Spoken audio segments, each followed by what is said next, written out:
सुप्रभात छात्रों। मैं मनीता चौधरी आज फिर से आपके समक्ष प्रस्तुत हुई हूँ हिंदी व्याकरण के अंतर्गत पाठ विशेषण लेकर। तो चलिए जानते हैं विशेषण का अर्थ, उसकी परिभाषा और उसके प्रकार।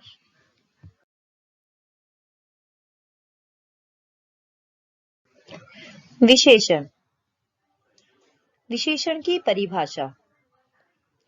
विशेषण वे शब्द होते हैं जो संज्ञा या सर्वनाम की विशेषता बताते हैं। ये शब्द वाक्य में संज्ञा के साथ लगकर संज्ञा की विशेषता बताने का कार्य करते हैं। विशेषण विकारी शब्द होते हैं एवं इन्हें सार्थक शब्दों के 8 भेदों में से एक माना जाता है। बड़ा, काला, लंबा, दयालु, भारी, सुंदर, कायर, टेढ़ा मेढ़ा, एक, दो, वीर पुरुष, गोरा, अच्छा, बुरा, मीठा, खट्टा आदि विशेषण शब्दों के कुछ उदाहरण हैं।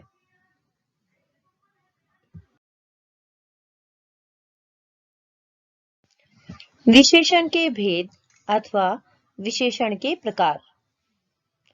मुख्यतः विशेषण के 4 भेद होते हैं: गुणवाचक विशेषण, संख्यावाचक विशेषण, परिमाणवाचक विशेषण और सार्वनामिक विशेषण।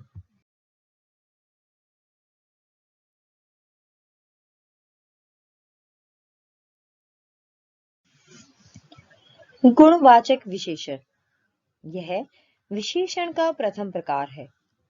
जो विशेषण शब्द हमें संज्ञा या सर्वनाम के गुण, दोष, रूप, रंग, आकार, प्रकार, स्थिति और दिशा आदि का बोध कराते हैं, वे गुणवाचक विशेषण कहलाते हैं।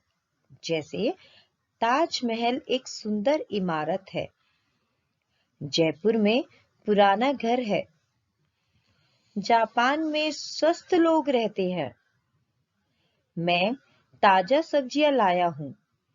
इन वाक्यों में सुंदर, पुराना, स्वस्थ और ताजा ये शब्द संज्ञा या सर्वनाम के रूप, रंग, गुण, दोष, आकार, प्रकार एवं स्थिति दशा के विषय में बोध करा रहे हैं, इसलिए ये सभी शब्द गुणवाचक विशेषण हैं।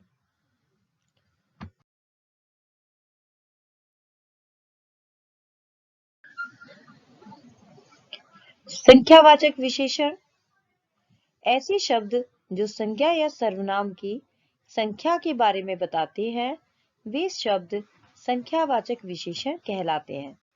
जैसे विकास 4 बार खाना खाता है, मीना 4 केले खाती है, दुनिया में 7 अजूबे हैं, हमारे विद्यालय में 200 विद्यार्थी पढ़ते हैं। इन वाक्यों में 4 बार, 4 केले, 7 अजूबे और 200 विद्यार्थी ये संख्यावाचक विशेषण के उदाहरण हैं।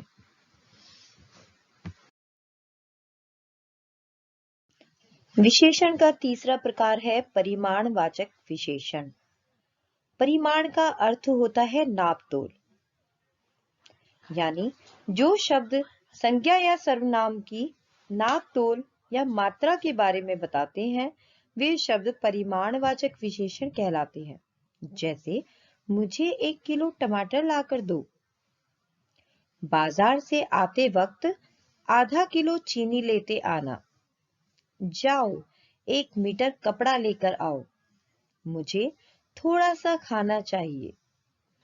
इन वाक्यों में 1 किलो टमाटर, आधा किलो चीनी, 1 मीटर कपड़ा और थोड़ा सा खाना ये संज्ञा शब्दों की मात्रा का बोध करा रहे हैं, इसलिए ये सभी परिमाणवाचक विशेषण का उदाहरण है।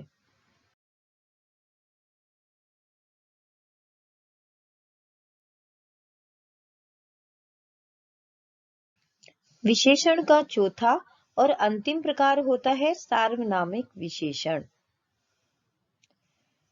जो सर्वनाम शब्द संज्ञा के पहले आए और विशेषण की तरह उस संज्ञा शब्द की विशेषता बताएं, वे शब्द सार्वनामिक विशेषण कहलाते हैं। जैसे यह लड़का कक्षा में अव्वल आया, वह आदमी अच्छे से काम करना जानता है, यह लड़की वही है जो अपने घर गई थी, कौन है जो सबसे उत्तम है।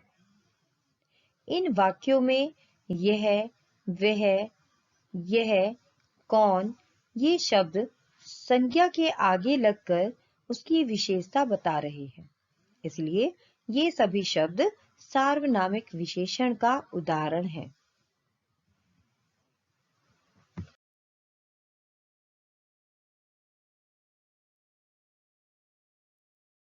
प्यारे बच्चों, मुझे लगता है कि आप सभी को यह पाठ भली भांति समझ में आ गया होगा। इसी के साथ आप सभी को मेरा हार्दिक धन्यवाद।